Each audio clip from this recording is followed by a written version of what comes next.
The Pinball Network is online. Launching.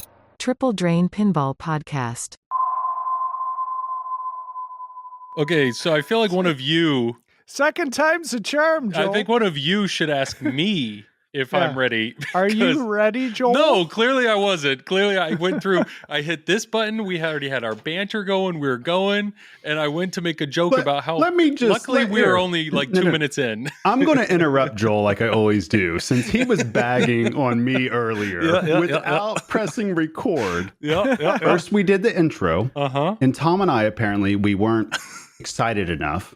And then we played the intro, and then Joel started talking about the intro. And then I said, what was it, Joel?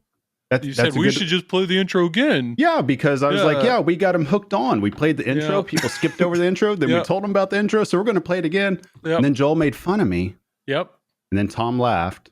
And then Joel realized did not hit record. I was going to say, hey, what's the timestamp that we need when we start Pinball Talk? And then I looked up and realized I saw no timer. His face just went from laughing to... So I told the guys, I was like, oh, crap, I didn't hit record. And they thought it was funny. And I was like, no, seriously, actually. How do you guys listen to this shit? It was funny. But, all right. So I'm ready now, I think. You guys are still ready? I'm amped up now. Let's do it. Here's the intro for the third time for us. 15 minutes of my life back. Here we go. We're three guys who like to talk pinball, so we came up with a clever name. We're Joel and Travis Scott who talk pinball, and we call ourselves Triple Drain, Triple Drain, Triple Drain. We're Triple Drain. Triple Drain. All right, now we're pumped. Now we are hyped. Let's talk pinball. That could have been so much worse. We could have been so much further in, and I would have felt real bad. But all right, well, welcome guys, episode 41. We are here. We got a bunch of crap to talk about. We actually, to be honest, normally we try to record every 2 or 3 weeks, just trying to stay on top of the news. There really hasn't been much news. We recorded shortly after Venom was streamed. Wait. There's no news? Well, not like... Travis is a pinball champion right now. Nah, it's overrated. What are you? Yeah, it's a big trophy. Yeah. Oh, it doesn't all fit in frame.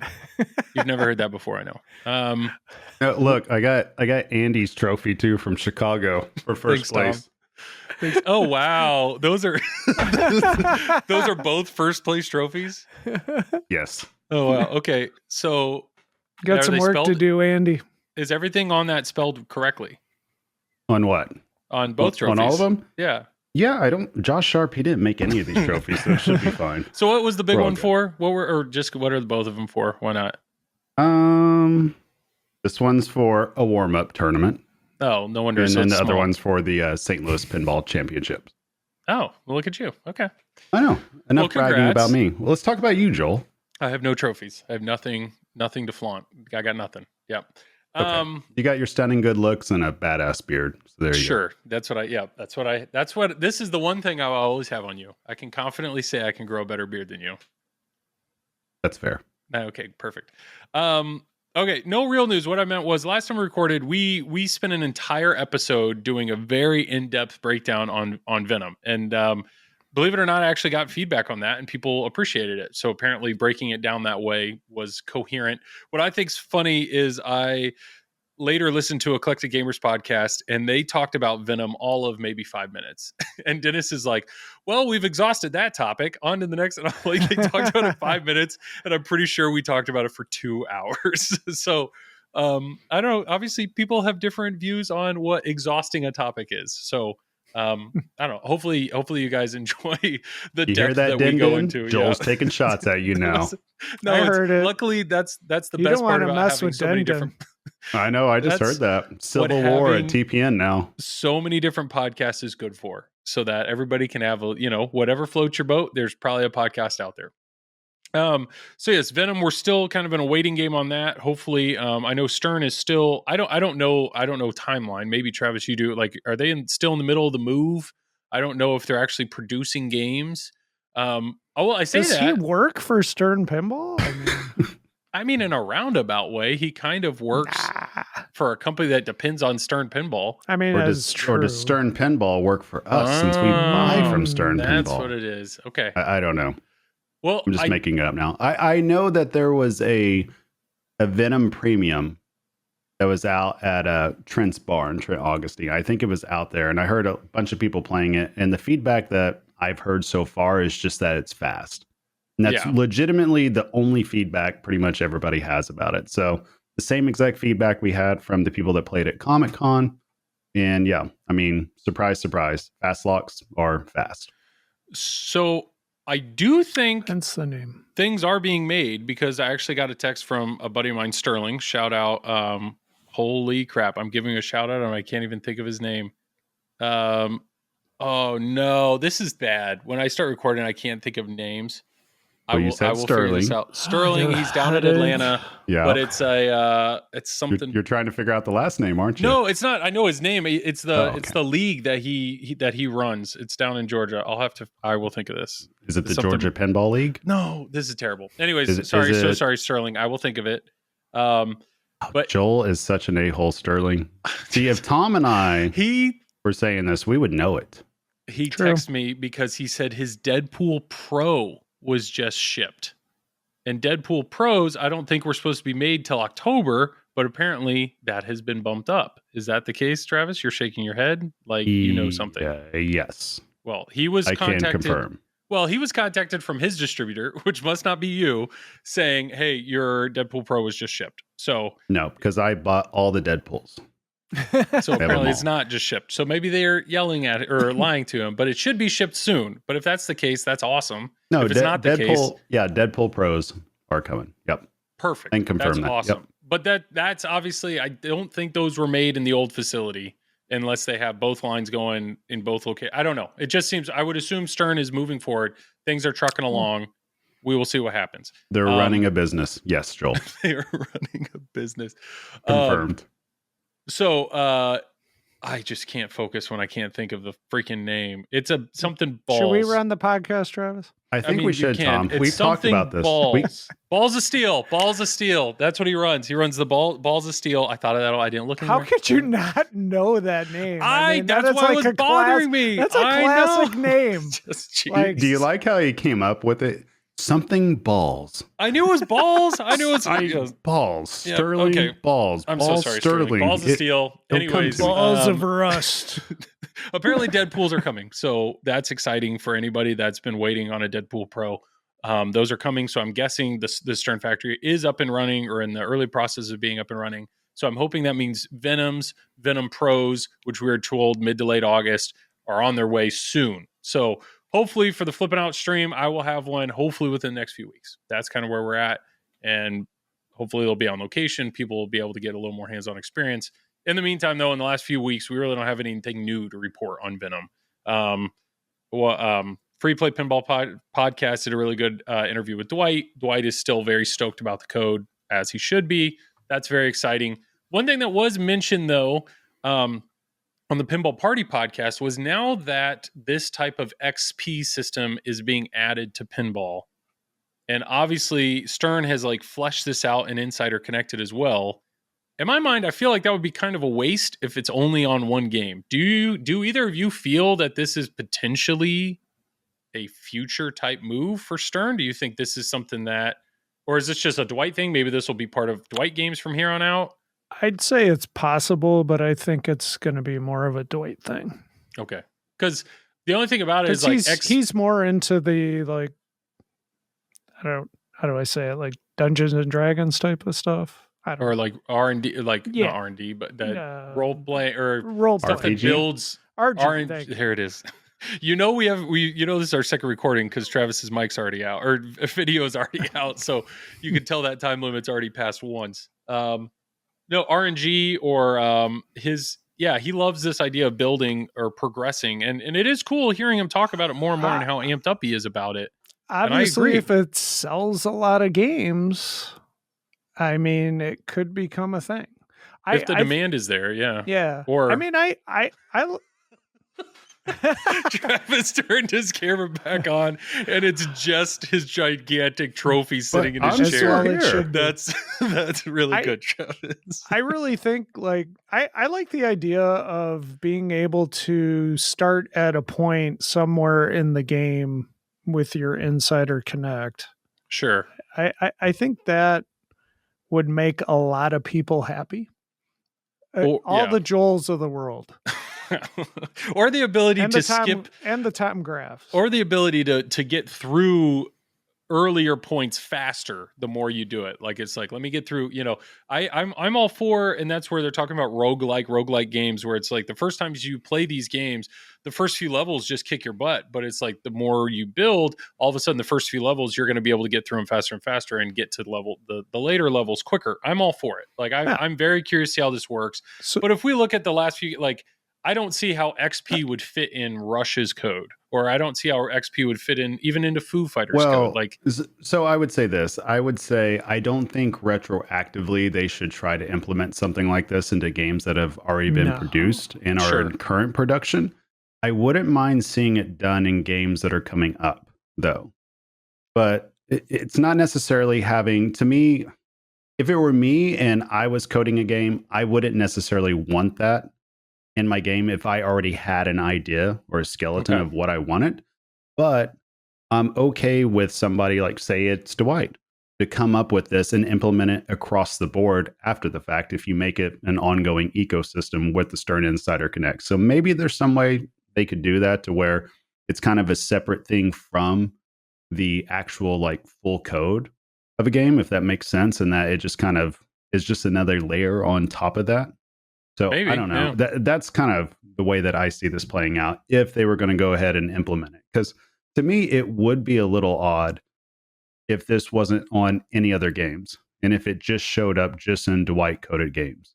Because then you would be looking at one version of this every 18 to 24 months or however long it would be. Yeah. So I could see something like that, but I also understand why certain coders would not necessarily want that in their game either. But I argue competitive play or cooperative play and like impossible mode, those are all Dwight things, which are good things, but they're not incorporated into, other games. So I still think it's just going to be a Dwight thing. I mean, I thought I heard a rumor or somebody said sometime that there were talks of like bringing co-op into even like Godzilla. I don't know. But I really think it comes down to whether or not the coder wants to do that or whether or not, because I would be curious, and we've talked about this before, but when it comes to Stern code, there's a base level code that's built into every, like every coder isn't coding their own DJ mixer. Like that's a set code that the code, I'm assuming they can just copy, paste in, and then kind of tweak to make their own. So I'm curious how much like taking cooperative play and just copying and pasting that into your game, like how much that would take. I would assume there's just, it would probably be, I would assume a lot of testing because like Dwight did something unique with Turtles with co-op play where if depending on how many of the episodes you got through, it would get you to the wizard mode. So once you get through 4 episodes, that's when team up's lit. But what Dwight did was he allowed team up to be lit for everybody playing. So you'd have to have that type of logic in there where what type of modes do you, even though one person's played it, you allow the next person to play it as well. So it's not all combined progression. I don't know. There's some logic there. I think it could be incorporated in other games, but it really comes down to whether or not the game lead or the game designer wants it in their game. Unless Stern just comes down and they're like, boom, no, this has to be in every game from here on out. It could be an important part for home games too, because let's face facts. Getting to a wizard mode and getting deep into a game, it's not necessarily guaranteed for everybody. It takes a very skilled player over the course of 3 balls, or even with extra balls. Say you have 5 balls total in a game to get to a wizard mode a lot of the times, or at least to the end game. Yeah. So I can appreciate something being added in to a game that allows for everybody to eventually experience it, and it allows for people to continually play until they get to it. And it's kind of what we talked about last podcast, that not every single game has to be geared towards the high-end player. Not every single rule set has to be geared towards the elite level player. Sometimes it's good enough just to try to appeal to the masses. And that's whenever you're selling a product, that's probably, well, not probably, that's most certainly the direction you want to go. You want to try to appeal to the most people. Now, obviously, right now, what we're seeing, not many people are really responding to hearing about the XP with Venoms just flying off the shelves. I think a lot of people don't necessarily understand what it means. Yeah. Just because we have a grasp on it, just because some of us have played PC or console games that have seen an XP leveling system like this, it doesn't mean that everybody truly understands it. So I think it's going to take a little bit of hands-on time from a lot of people. I think it's going to take possibly a Deadpool situation to where people see the code flesh out. And that's exactly what we're seeing with James Bond right now. Yeah. We're seeing that start to go up. So yeah, hopefully it works itself out. But I think they really, if they're going to lean into this XP, which I truly think they need to really make it apparent to the consumer what this is and what this means, and just educate people, because pinball is difficult enough explaining it to a casual. Now you put an XP system on top of it. I mean, people might get lost. So it's just simply just telling people, and the way I've explained it to several of my non-pinball friends to where they're actually interested in it, it's just telling them, hey, if you play long enough, you're going to get a bunch of points in the background that just level up your character. And eventually you're going to be strong enough to take on different parts of the game. And you can keep rematching against that. And you can pull that over game to game to game, that you don't have to do it all in 3 balls. It could take you 30 balls. It could take you 50 balls. So when you start to quantify it out like that, that's when people start to wrap their minds around what this truly is. Yeah, I agree. And I'm just trying to think ahead. Like, I think it makes total sense in Venom because it is a fighting type game of like, okay, the stronger you get, your attacks are going to be worth more. They're not going to regenerate as much. So it makes these one-on-one battles when you get to certain thresholds easier. That makes total sense to me. But what I'm trying to think about, and this was one of the questions I was asked on Facebook, people wanted us to kind of guess or think through if Jaws happens to be the next game, like what would we see in that game? And we can definitely go down that route. A shark. Okay, good. That's a good idea. I think you might be onto that. Water. Maybe a boat. But the Good job, question Tom. is, the question is, like, Dwight has made it very clear that Venom is not a mode-based game. It has many modes, has this, but he's like, that's not what he's saying. So, I think mode-based games are a very normal thing. I'm trying to project here how modes would fit into Jaws, or the concept of Jaws. But if we go one step further, how would XP fit into Jaws if that became a thing? And I don't eat a lot of people. You got so you're the shark in your version of Jaws. Why not? Okay, you played Maneater before, haven't you? A console game and on PC. The Daryl Hall and John. Yeah. No. Like you literally play as a shark, and you get XP for eating various sea creatures, eating humans, destroying boats. I think we got our answer then.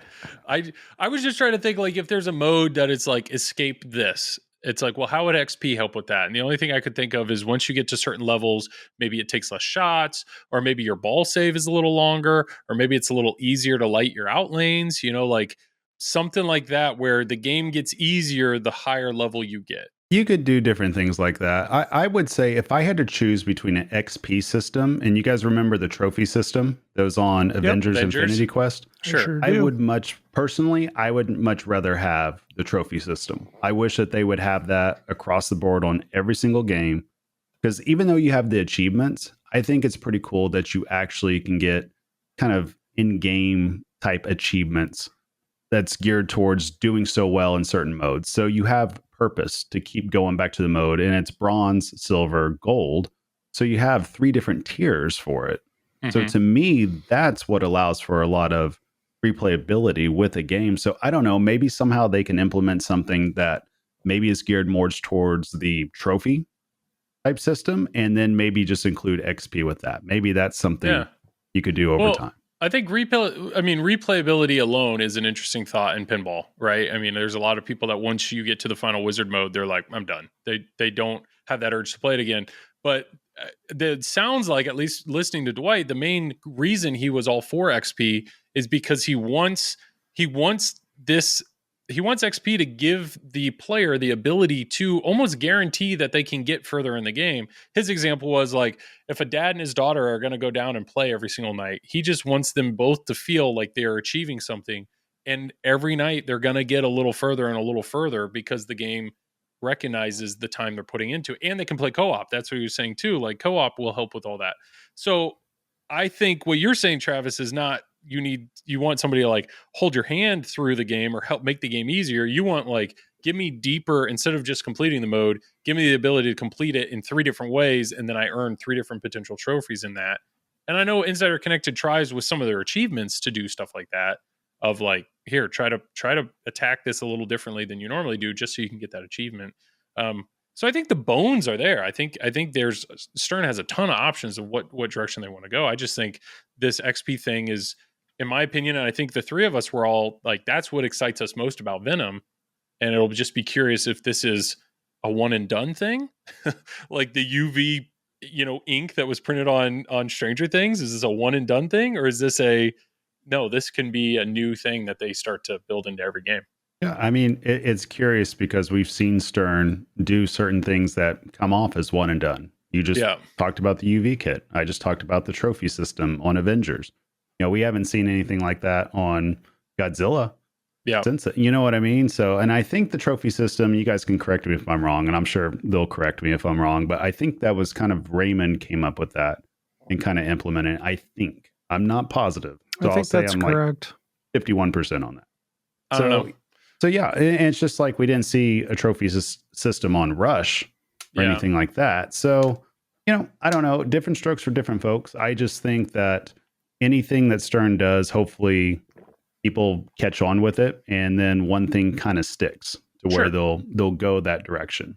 And I think the XP stuff, I think it is a great idea. I think making the game more accessible to every single pinball player, that's not a bad thing. Yeah, I agree. And I'm excited. I'm excited to see where that goes. I'm excited to see more people play it. And just to see where Stern takes that, or where do I think it's what I do really like is it sounds like, and this happened in the Free Play Pinball podcast where they were like, man, Dwight, now it looks like you're, from a code standpoint, it looks like now you're like stepping out of your comfort zone. And he's like, no, it's the opposite. Like I'm now stepping into this type of code is what he's been dying to do. And that's awesome. Props to Stern for like letting him do it, and to see what he did initially in Turtles. I mean, it even goes like Game of Thrones. You could pick your house, and then in Turtles, you pick your character, and then co-op, and then it goes further with Mando, where it's taking track of all your best car. Like they're letting him do more and more, and I'm excited to see kind of how deep he goes with it. And I think it fits the theme. And the question is, if it continues on, will it fit other themes? I don't know. And I think that's something that, as a designer, I want to be forced to implement something that you don't feel fits the overall picture. But at the same time, it is, if that ends up being something, because, Stern tracks all that. So if they're seeing, they're like, we have way more people logging in with Insider Connected than we do any other game, or, look at like it's clearly there is incentive to do this and people are doing it. So how do we, push that even more? Well, and there's other parts to this too that's interesting. I think the fact is, if you're doing an XP system and you're doing speed runs to where it's all timed when you defeat certain people, you make it to where it doesn't really matter how many points you score in the game. What really matters is when do you get to the end game. And we're kind of comparing that to what happens again. We keep bringing this up, or I keep bringing it up. PC and console games. Whenever you're leveling up your character, say you're playing, I don't know, like Elden Scrolls or whatever that game, Elder Scrolls, Ring, Elden Ring, whatever it is. Yeah, all those games where you get XP, right? You're not necessarily thinking about, okay, what's my score at all. You're thinking about what level can you get? What does that unlock? What more gear can you get for your character? What weapon can you get? It has nothing to do with score. So I almost feel like it's definitely weird having a pinball machine and not have to worry about score. But again, you make it. Most people don't. World, Travis. Yeah, well, most people have no idea what the scores are, anyways. In pinball, you ask a lot of people, they don't know how much a jackpot is. They don't know what a multiplier is. They don't know, and that's fine. They just know: does the game shoot well? Does it look pretty? Does it sound good? and does the blinky lights do cool things? That's Yeah. what it boils down That's to. fair. So, Yeah. So you create that atmosphere, you give XP, and you fight Noel eventually. Yeah. I think I just think it's funny that, like, you talk about Lord of the Rings. Nobody, if you've ever owned Lord of the Rings or borrowed it, people are like, did you get to Valinor? That's all they ask. They never ask, like, what was your highest score in Lord of the Rings? Because that is a game that people care about progression. And that's just how I look at pinball machines. How far in a game can I get? Have I seen everything in the game? Like Hobbit. I know when I had Hobbit, my goal was to get to the 3rd wizard mode, because that's kind of as far as you can go in the game. I know I did it. I have no idea what my score was. I don't care what my score was. So I just think this is cool. I think this is cool. And I think this might appeal to a completely different group than others, but also at the same time, I don't know. The majority of people may love it. Tournament players may love it. I really, this is kind of a wait and see situation. It's just cool that this is something new and exciting to be looking forward to. All right. Transition. I don't have one. Godfather. Okay. So Godfather, I wanted to bring this up because what a transition. I know, right? You like that? That's pro. That's a pro move right there. He just wants to brag about a score. But it's not even a score to brag about. So here's the deal. I've streamed Godfather 3 times, and I really don't care about score until I happen to look, and every game comes with a default leaderboard. What I'd realized is after streaming the game twice, I hadn't even got on the default leaderboard. I hadn't been there. So I know Carl D'Angelo is like How was your XP score though? Oh, I would have been crushing it. Yeah. I know Carl D'Angelo is like in the billions, and he's like trying to do absurd things. So I'm like, okay, let me look at the leaderboard. You're not God, Joel. I know I'm not. But when the lowest score is 75 million and I can't break that, I feel it was one of those, like, that's the lowest score. And the GC of the game by default is 300 million. So I went into my 3rd stream like, okay, I have to get on this leaderboard. So my brother and I are playing it. A key to that game and a big part of that game is all about the multiplier.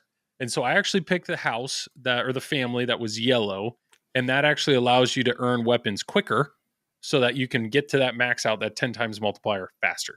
So that's the direction I went, and it actually paid off for me. And luckily I had one game where I actually got like 330 million points. So I got GC. I'm still not on the leaderboard, not on the top 10 leaderboard, but I'm on the GC. I got the GC of the game.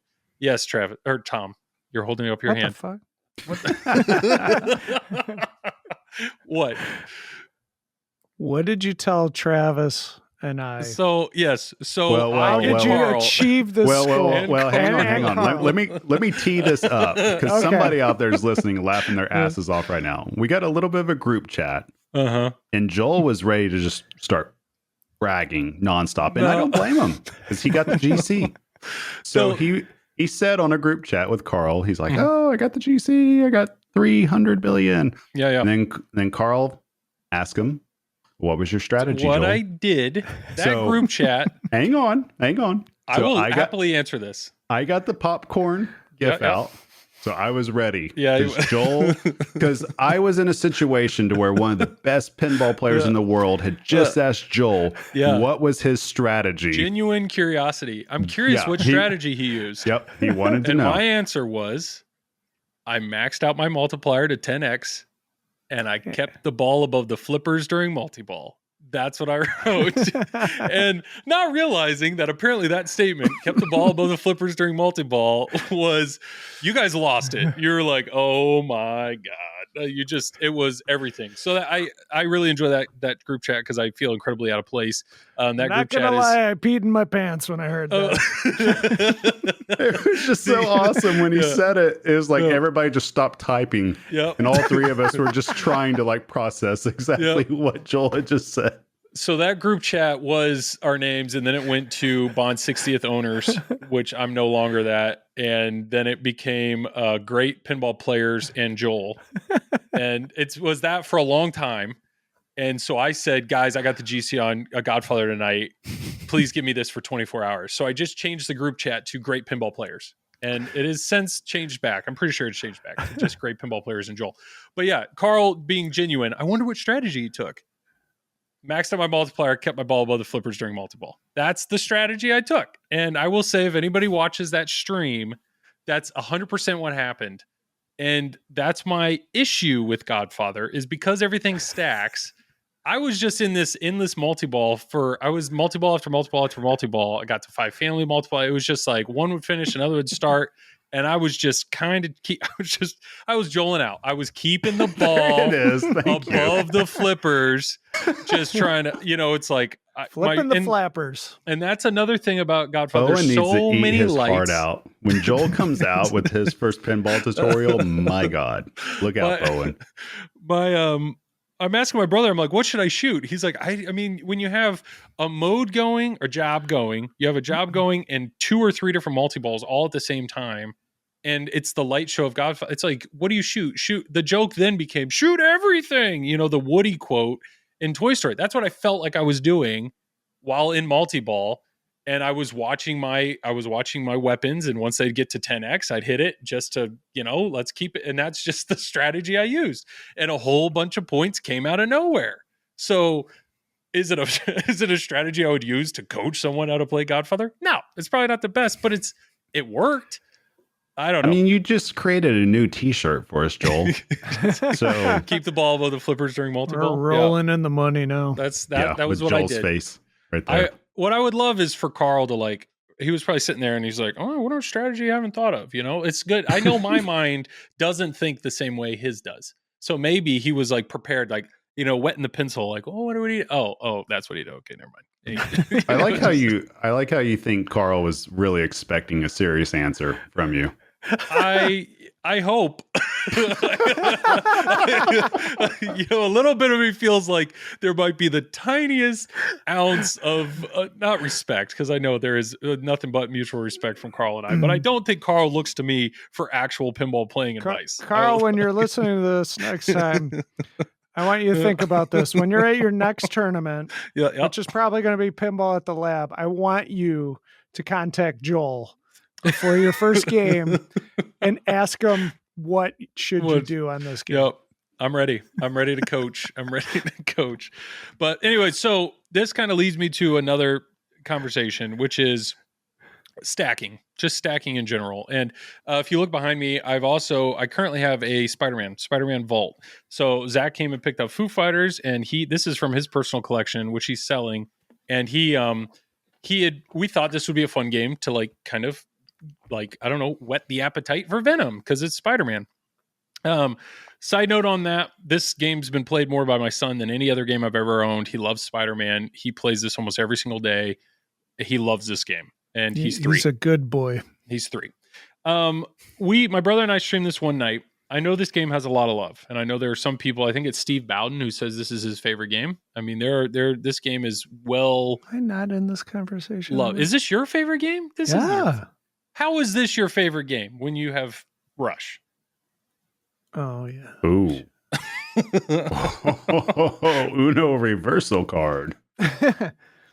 But this is one of your favorite games, is what you're saying. This is one of your favorite games. Okay. I know this game gets a lot of love, and I know it's Lyman Code, Steve Ritchie layout. It shoots really fun. It shoots really well. I will say I enjoyed the layout. Another thing that really stood out to me, this makes me sound spoiled, but I haven't had a DMD game in the house in a while, and just to see this era of game, there's a ton in here. There's a lot of mechs going on here. I don't know. It feels like a relatively packed game for what it is. And then I really just am such a fan of DMD animations. This has a color DMD in it, but I just really like DMD artwork. And I that's why I really like the CGC remakes, the extended DMD. There's just something about dot matrix artwork that I'm a big fan of. Here's a good question. Yes. Do you guys prefer DMD or LCD? In the era of DMD versus LCD, or for pinball? We're a pinball podcast, Joel. We're talking about pinball. Right now, I still prefer LCD. Everything I own is LCD. Okay. What about you, Tom? I guess LCD, but DMD is a close second. Because of Rush, right? Because Rush is LCD. No. It has nothing to do with Rush. But I just really love the artwork of it. I will go on record and say I prefer DMD over LCD. Wow. That's just a hot take, everybody. are you saying that are you going big picture here? Just in all the DMD games, you just like those more, or do you actually feel like it communicates? Do you feel actually like a DMD, like the screens better? No, I just like the DMD screen better than the LCD screen. You just think it communicates? I've said this before. I think there's enough information on it. I honestly never look at the LCD unless I'm trapped up and I need to find information anyways. Okay. So I don't get to see any of the animations play out. I don't get to see any of that. And even if I'm off to the side watching somebody play, I'm not staring at the LCD screen. I'm staring at the screen or staring at the play field because I'm watching that be played. So that's just my personal preference. I just much prefer DMD over LCD for that reason. Well, feel free to share your thoughts on our Facebook page or write us at tripledrain@gmail.com. This would be an interesting thing because I personally feel like my favorite pinball art is the CGC Remakes DMD. It's colored, it's huge, and it's just, I really love the way that looks. And I've said this before, if Stern was to ever vault a game like Lord of the Rings or Tron or whatever, Walking Dead, I would love for them to go the extra mile and like do that. Go with an extended like DMD, a super DMD that's colored. Yeah, like make it go ahead and like go colored. Just go Sega size. Sure, I just really love that, and I think that would be a perfect happy medium, right? For Lord of the Rings, people are like, oh, bring movie clips. Well, no, just look at the background for Spider-Man. Like that looks gorgeous. Yeah, it's awesome. Granted, the frames per second's a little off right now, but that's that a color DMD looks gorgeous. It just pops. Whenever I'm at a show. Or the Godfather's right next to it, 27 inches or 26 inches. Yeah, again, it's personal preference. Yeah. I'm not gonna like shame LCD screens or anything like that. It's just my personal preference. If I go to a show, my eyes get drawn to a color DMD. Okay. I will stand there and wait to see animations come up on a color DMD that I haven't seen before. So like Big Lebowski, when it was essentially colored DMD with movie clips, that's kind of a perfect.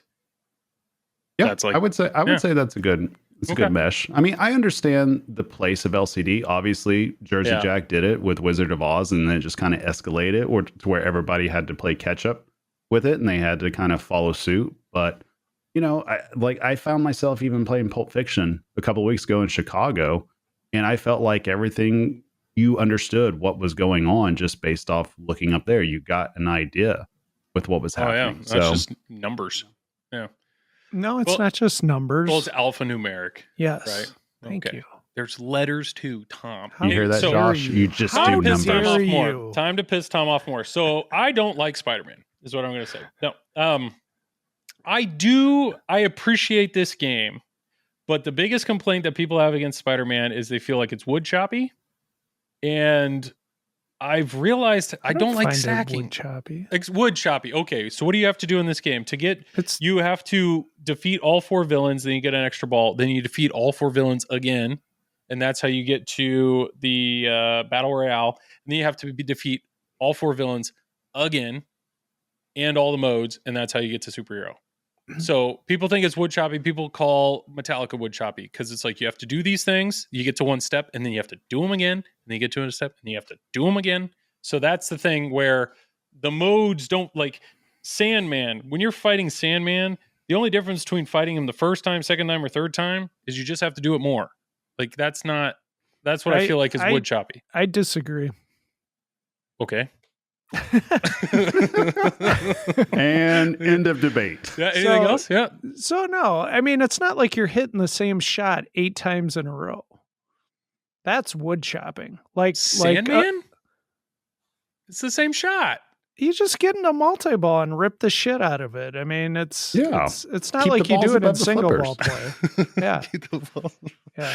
But trap a ball, Joel. Okay, so that was the other thing is in this game, there are 2 main multi-balls. The Doc Ock one, to like battle Doc Ock, you're doing a multi-ball. And then the other one is the Black Suit multi-ball. Wait, Joel, have you taken out the center post yet? No, that was in there. I left it in there. The problem then is Go ahead, Joel. What frustrates me in this game is it's a lot of work to start a mode. It's a lot of work. Oh, Travis is gone. It's a lot of work to start a mode. So of course you want to get a mode started before you get into a multi-ball. But then like once you're in one multi-ball, there's nothing stopping you from getting into the other multi-ball. And there's nothing stopping you from having multiple villains go all at one time. Well, yeah, there is. You are the only thing. Shot accuracy. Okay. Yeah. But that's accuracy I don't have. So if my goal, you're going to get it playing that game. I get it that if that's the goal, then yes. And I understand that it's like the key. This is a game that would teach you or force you to play more controlled when you're in a multi-ball. But the other side of me is like, if you just start a mode, get into one multi-ball and just go to town, there's a good chance you're going to end up fighting all 4 villains during that multi-ball and potentially start the next multi-ball. And if you just like all of a sudden, boom, once you get out of 2 multi-balls, it's like, what have I done? Well, apparently I've done 2 levels of Sandman. I've done 1 level of Venom. It's like, I've already progressed through all this, but then I'm stuck. I'm at that point where it's going to be a lot for me to get my next multi-ball going, or I'm going to have to like that's when I would trap up and actually be like cautious of like backhanding Doc Ock shots to get that multi-ball going. Oh, multi-ball started again. Okay. Now I can like go to town and try to accomplish more, which you can do. This is turning into a triple combo.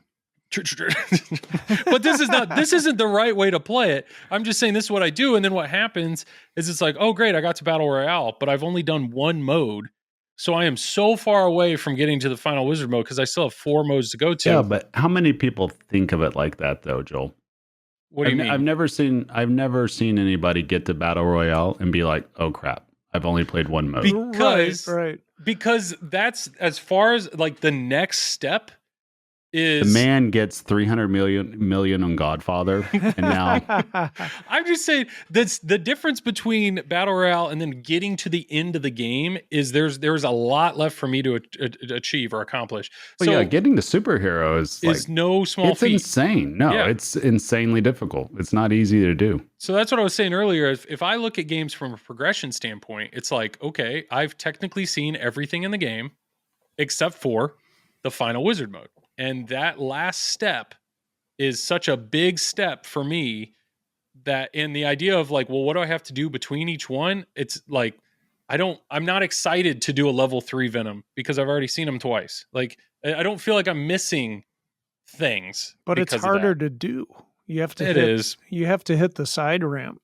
I mean, I have no doubt if you get to superhero, it's probably a very rewarding and gratifying. Mixer Tuna on the Buffalo channel. He's really good, like a very good player of streaming these deeper wizard modes. So when I saw he had a stream of getting to superhero, like that's a big deal. That's not a normal like stream. So I get it. And I don't, just for maybe a player like yourself, Tom, a controlled player where you're having to think through that idea of, you know, okay, I know Bowen did it during his tutorial, like make sure you're using 1 multi-ball to pick through the dangerous shots, but also to prep your next one so that when you get out of it, then you can start your next one. While I'm just joling out, I'm just flailing, and I'm starting everything all at once.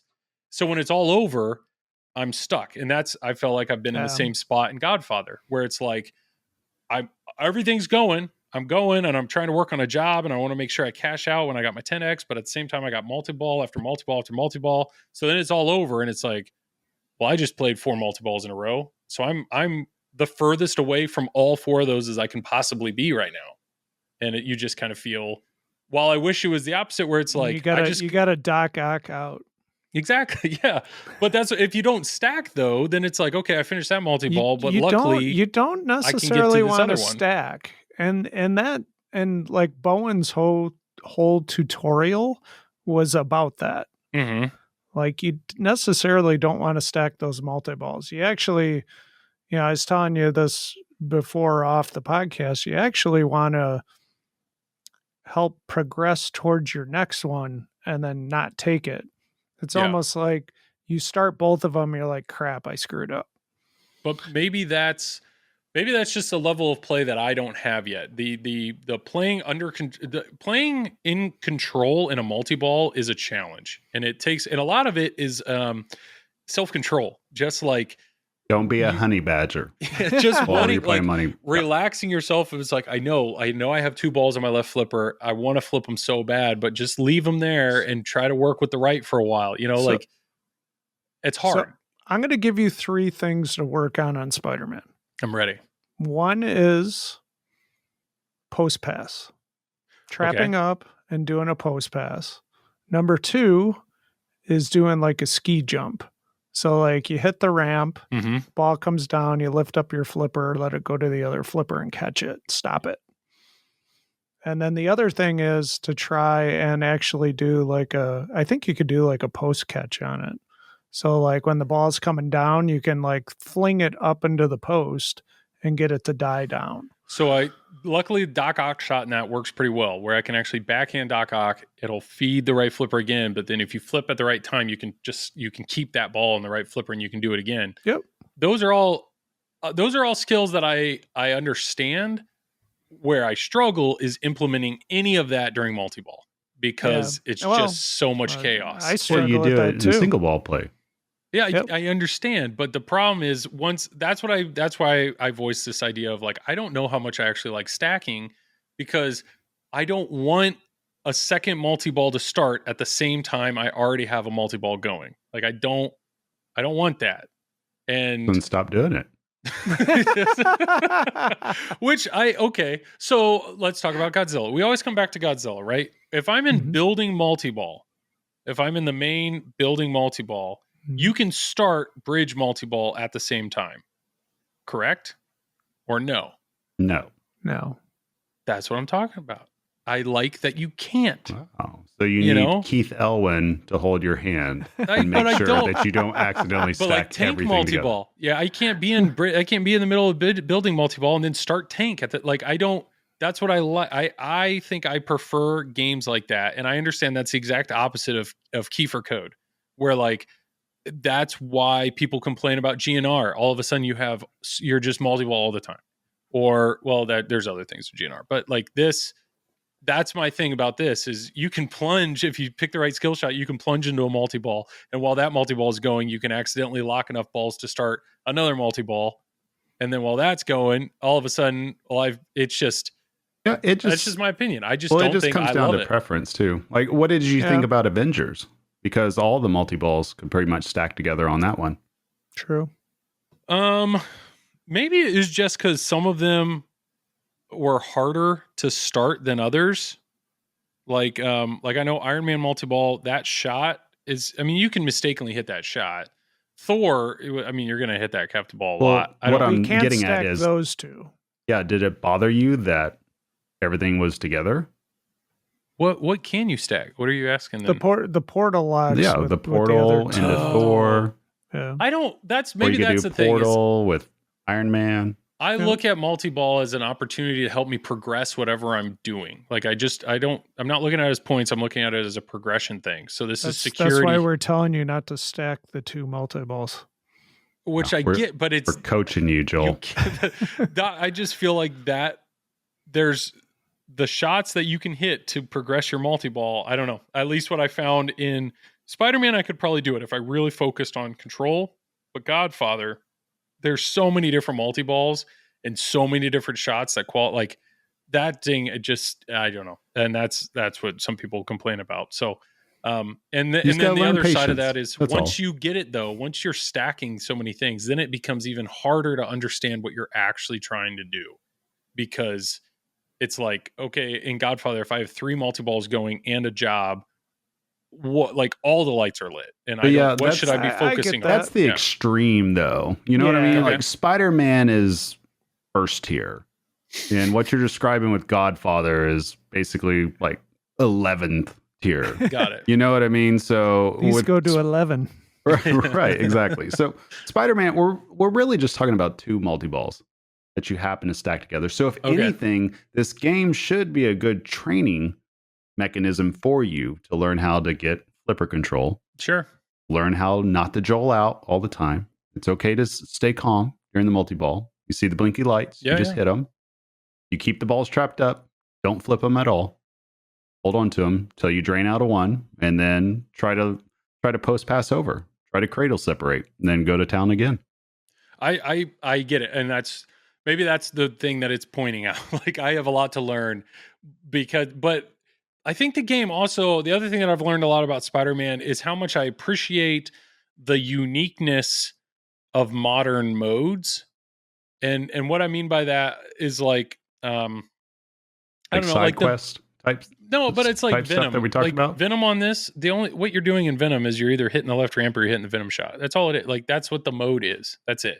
And you compare that to like Foo Fighters, where what is it, Seattle? It's like the two shots and the way they travel across the thing, and then the way they travel back. Or Ray Day's really good with. He had a bunch of unique modes in Rush, where it's like, what was it, Limelight, where it's like things get dimmer, and then you got to do that. Like it's these modes feel unique. They feel like genuine to that thing that you're doing. While this era of game is a little more just hit the blinky light, like the Green Goblin mode is their Green Goblin targets on the side. That's all it is. It's just keep hitting those targets. So that's the kind of thing that I'm really, what I'm finding in modern code that I really like is the uniqueness of the mode. I just think it's a level above. Did you hear that, Travis? Uh-oh. He's saying Lyman is a bad coder. That's what I'm starting to hear. He's really dogging on this code. That's what I just heard. I didn't say that, but did you know you could 2x one of the shots in the game? Yes. So I know that's another 3x. Did you? And that's with the modes. Yeah, if you hit the white shots, I watched the whole Bowen tutorial. I saw it. Okay. And I see it. I would think you would appreciate a little bit simpler code to where you fully understand what's going on. Because it's the exact opposite of Godfather, where you're not sure what's going on. So to me, it's a good game to kind of be able to figure out your skill set, and to work on skills and to work on hitting shots. Because you are right, games of a different era in Spider-Man 2023, obviously it was from a different era at this point since it's a DMD game. But that's the way a lot of pens that came out around that time is. The rule sets are very linear in that way, that you got to do XYZ in order to do the next thing. Well, and so, that's kind of what's changed ever since, I guess, gosh, I don't know, maybe AC/DC, Metallica, sometime around there. You kind of saw rule sets just start to gradually start changing to collecting a lot more things in it and making different progressions happen later on deep in the game. Yeah, I mean, this is a game that's easy to explain in a way where it's like, I started Green Goblin. What are you going to hit? Same targets you hit to start it, I started, like, I get that. But I also think this makes me somewhat hypocritical because, like, I'm super stoked to get Cactus Canyon. Cactus Canyon, Zach said my SE Plus is in. Hopefully I'll be getting that in the next few weeks. Like, I understand that the Cactus Canyon code is very much like, I started the mode. That's the left orbit. Guess what shot I'm hitting to keep doing that mode? It's the same thing. So there's part of me that likes that simplicity, but then I'm also really curious to see what Josh does, whether or not they make these modes a little more complex or a little more unique. But really what it shined after spending time like that on it, this type of era of game, a DMD game, I do really like the DMD, but I have found myself appreciating the uniqueness or the originality that coders are bringing into modes these days and making these modes seem different or kind of their own unique experience, that mode is just a fun thing to do versus just like a box you have to check. So is your seedling falling off? I think one of my kids just belly flopped right above me. Did you guys hear that? I heard I did. Yeah.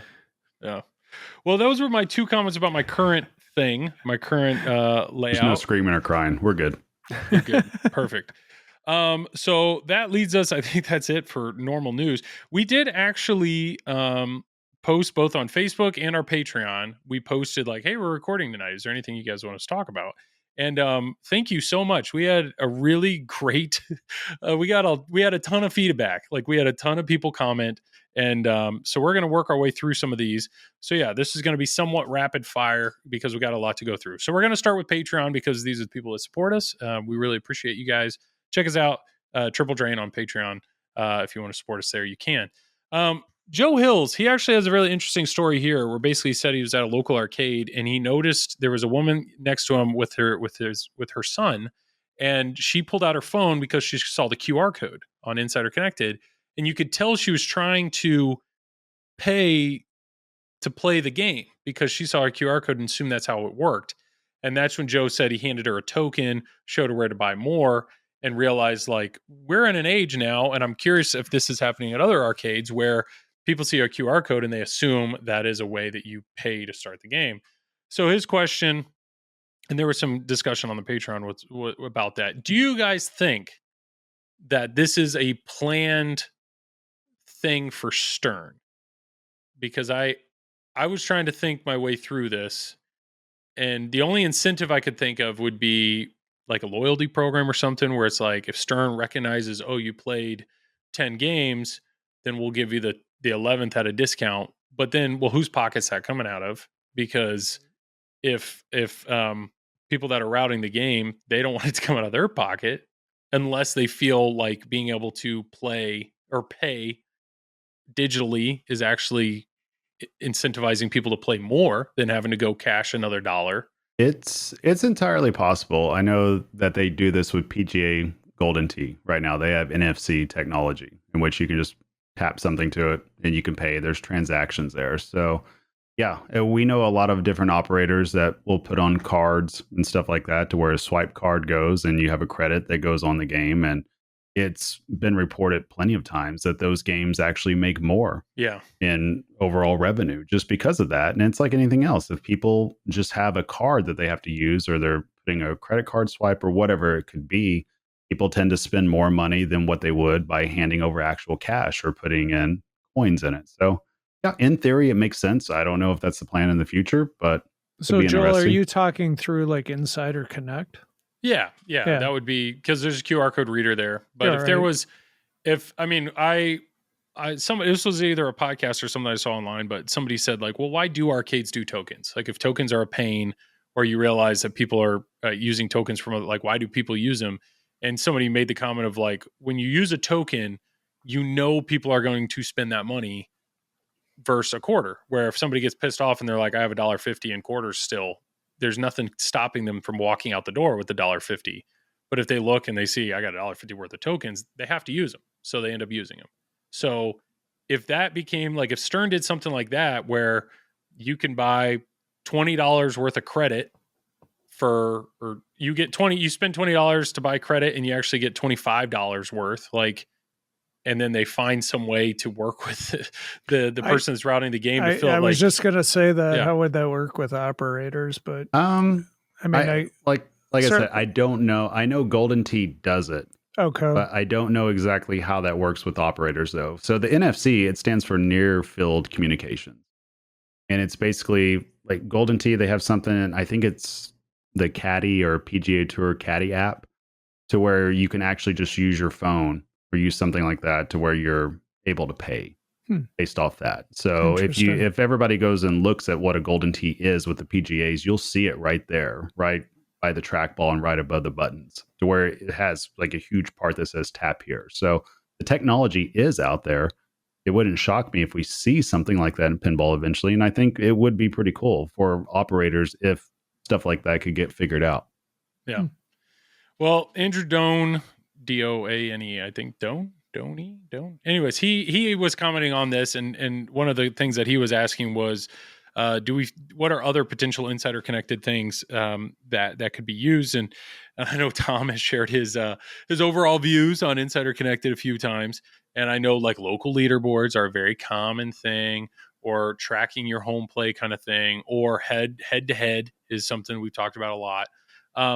One thing I did think, the fact that Stern is XP alone is a brand new thing that Insider Connect is going to allow you to do. And if we look at Insider Connected purely as the ability to inform the machine who you are playing this game, and it tells the game like, I've played this, these are my achievements, this is how much time I've spent on it.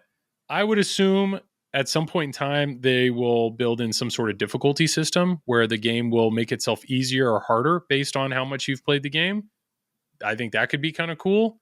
And then another thing that I think would be cool would be a way to get to things you've been to. So like if you've gotten to a wizard mode, I think it would be cool that once you've been to it once, you can scan in and like shortcut. You can like shortcut back and be like, hey, I got to this wizard mode, but I want to just practice it so that I can work my way through or show it off to somebody else. Obviously Insider Connect or some of the new ones with these challenge modes give you that ability. But those are just two thoughts that popped into my head. I don't know if any other brainstorms that you guys think? Heads up. Yeah, like head-to-head play. Yep. Yeah. Which I know all the heads up tournaments that we've seen, what is it, Ace Gogi or whatever that Carl streams, they just buy 2 pros and you guys do it, Lumberjack Johnnies. Yep. What was it that Zach called it? Pancake something. Anyways, it was you guys all have 2 of the exact same game and you put them right next to each other. But that's pancake. What Zach the hell? mentioned your stuff. This was like a year ago. And I think instead of calling it Lumberjack Johnnies, it was something pancake. But Flapjack. But that's not normal for a bar to have 2 of the exact same game right next to each other. So really, when you're talking about heads up, that is some sort of like, non-local heads up play where you log in and wait for somebody else to. You could probably easily program that to where, player 1 steps up, you time them, player 2 steps up, their time. They could have the time player 1 had and you have to beat that time or something like that. I would love the like races where think it's about like that. Yeah, where I would love races where you pick something in the moment that person accomplishes it shuts the other person's game, like kills the flippers. Like I think that would be incredible. What's the turtle shell challenge? Half shell challenge. Excuse me. Yeah. So if we could both do it at the same time, and as soon as you do it first, it kills the other person's We're games. at a bar, and I'm like, all right, Joel, I want to challenge you to this, and I go first, and I get like 2 minutes. Then you got to beat it. No problem. Yeah. Yeah. No, that could be cool. That could be cool. I think I really want them to flesh out the social side of Insider Connected more. Like I wish you could do challenges. Yeah. That was something Scorebit had where you could do like a weekend challenge. It's like whoever has the highest score by the end of the weekend, it shows. So you can pick your friend and challenge them on a game. And I just think that could be, I wish that was something like, I wish it was easier for me to know what achievements you guys have or watch that kind of stuff. So there's a lot more that they can flesh out for sure. Travis is shaking he's basically head banging over there. He's just agreeing. Just agreeing. I'm just agreeing with everything you guys are saying. That's all. All right. So this is an interesting one. Tony V, feelings on recent surge of content creators on YouTube who focused on arcade one-ups, new wave toys, etc., getting into pinball and integrating it within their content. Is this good or bad? And what does it mean? And what could that do for the hobby? Is it time for some nerd turf wars? No. Arcade one-up. Oh yeah, pinball? it is. So arcade one-up. No, there's a handful of content creators that actually have a lot of followers, and the majority of what they talk about they were just video games, and then they got into the arcade one-up scene, buying all the different arcade ones-ups, and then kind of pushing this idea of building their own home arcade. But it wasn't real arcade equipment. It was all arcade one-ups, then modding arcade one-ups. And I feel like some of these guys, now that they actually have that vibe or that feel, they're like, what's the next step? And a few of these bigger creators have bought pinball machines. And so they're bringing the idea of having a pinball machine at home to an audience that we aren't. I'll name drop B from Kong's R Us. He's one of them? Yep. Yeah. So I don't know a ton of them, but I'm all for it. Anything that can grow this hobby and bring it to the attention and the eyes of more people. I mean, it's amazing how many people I talk to. And when I say pinball is a hobby, they have no idea that it's a modern thing. Like it's still going. So if arcade Most one up, people don't. Yeah, and that's totally fine. And I don't care. I don't care what creator. I don't care if you're a makeup tutorial YouTuber. If all of a sudden you get the bug to have a pinball machine and put it in the background of your thing, and your million followers see a pinball machine in the background while you're doing your makeup tutorial, great. So I have no. Sure. Okay. Yeah. If at the end of the day, if the Twippies, if the best pinball YouTuber ends up being the makeup tutorial person because, she got her army on voting for it, then yeah, there's your turf war. But at the same time, good on her. Like anything to bring more attention to pinball. Absolutely. Yeah. And well, I mean, to be honest with you, this isn't the first time that people kind of from outside of pinball have kind of joined into pinball too. This has been happening for years and years. I think if anybody's been on Twitch for the past decade, at least, this name might ring a bell. Lethal Frag was one of the first Twitch users to actually stream pinball, to where I think he was almost like a role-playing game type streamer way back in the day. And he did an endless 2-year, like every single day he streamed for 2 straight years. And it was a big deal. And then he wanted to move into pinball. And he actually launched a Kickstarter, and I'm pretty sure you can still find this online, to where he raised anywhere between $15,000 or $20,000 from people that watched him just to be able to build a rig, get a pinball machine. I think he even streamed Star Trek, or Stern Star Trek, I think is the game that he streamed. And this is back in, 2013, 14, 15. It was a while back. So, and that was somebody that had a lot of people watching him at the time. So this is kind of the same thing that's been happening a little bit. And we've talked about this before in previous podcasts, that one of the things that really got Stranger Things out there, believe it or not, and this is probably one of the most viewed videos ever for a pinball video. It was a family vlogger that did it. And they had a Stranger Things, and they actually showed themselves playing it. In the background, they show them, you could see it in their game room and everything. And I think that video probably has 5, 10, 15 million views on it. Wow. And I forget who it is off the top of my head, but I know I've seen it. And it's just, yeah, people, there's crossover like that. And to me, that's a good thing. I don't mind anybody just talking about pinball, discussing pinball, anything to get people more interested. I'm all for. Well, it's because you're a shill, right? Because you work for the band now. Yeah. Hell yeah.